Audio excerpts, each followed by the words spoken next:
The evening of my wife's company party, I went purely to be there for her. Sarah had been buzzing about this event for weeks. It was a major networking night with all the higher-ups and colleagues from her marketing firm. I wasn't familiar with most of them, and truthfully, I liked it that way. I dressed well, carried myself with composure, and decided to let her take the spotlight while I blended into the background. My role was clear: be the supportive husband, not the main attraction. As soon as we walked in, the room was alive with chatter and music. Sarah introduced me to a few people. Pleasant, polite exchanges, the usual small talk. Then came Daniel. Tall, smug, and carrying that self-satisfied half-smile people wear when they think they're the smartest one in the room. His handshake was firm, deliberate, like he was trying to establish dominance. "So, you're Sarah's husband?" he asked, giving me a look as though I'd wandered into a place I didn't belong. I nodded calmly. "That's right." His eyes flicked over me before he smirked. "Must be nice not having to worry about work while your wife's out here climbing the ladder." The jab was veiled, but the arrogance behind it was unmistakable. I felt Sarah stiffen at my side. I simply smiled faintly and let it roll off. I'd dealt with men like him before. But Daniel didn't stop.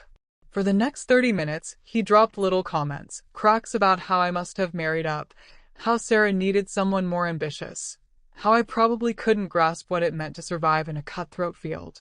The people around him chuckled awkwardly, clearly sensing the edge in his words, but too polite to step in. Sarah did her best to steer the conversation elsewhere, but Daniel always found a way to bring it back to me, like he was itching for a reaction. Eventually, he crossed the line. Leaning in with his drink, he said, "You know, in a crowd like this, it's survival of the fittest. Not everyone's built for it. Some just fade into the background." His voice dripped with challenge, and I caught the quick glance he tossed at Sarah, almost daring her to choose sides.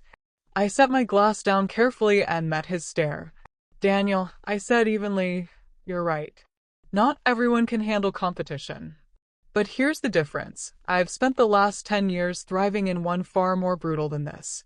He tilted his head, feigning interest but clearly doubtful. "Oh yeah? Doing what?" I kept my tone steady, my smile measured. "Special Forces. A decade of service. Multiple tours overseas. Then private security consulting for high-profile clients. My job was to outthink, outmaneuver, and outlast people whose only goal was to end me. So, forgive me if I'm not particularly impressed by your office politics." The smirk slipped from his face, and the atmosphere shifted immediately. Silence hung in the air until someone forced out a nervous laugh. Daniel tried to brush it off with a muttered, "Just joking," but the color had drained from his face.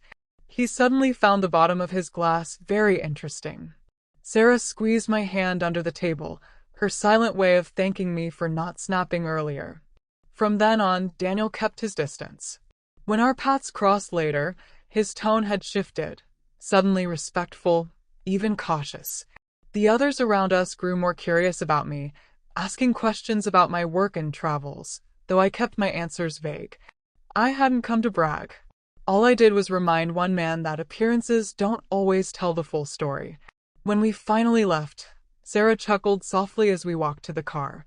"You didn't have to tell him all that," she said. I grinned at her. I didn't tell him everything. Just enough. On the drive home, I thought about how quick people are to underestimate others based on nothing more than surface impressions. Daniel had looked at me and seen someone ordinary. What he didn't realize is that the most dangerous people in a room are usually the ones who have nothing to prove. And that night, I let him learn that the hard way. After that, Sarah told me, Daniel was always courteous, almost overly so. He never threw another jab my way, and whenever I showed up at her office gatherings, he kept his distance.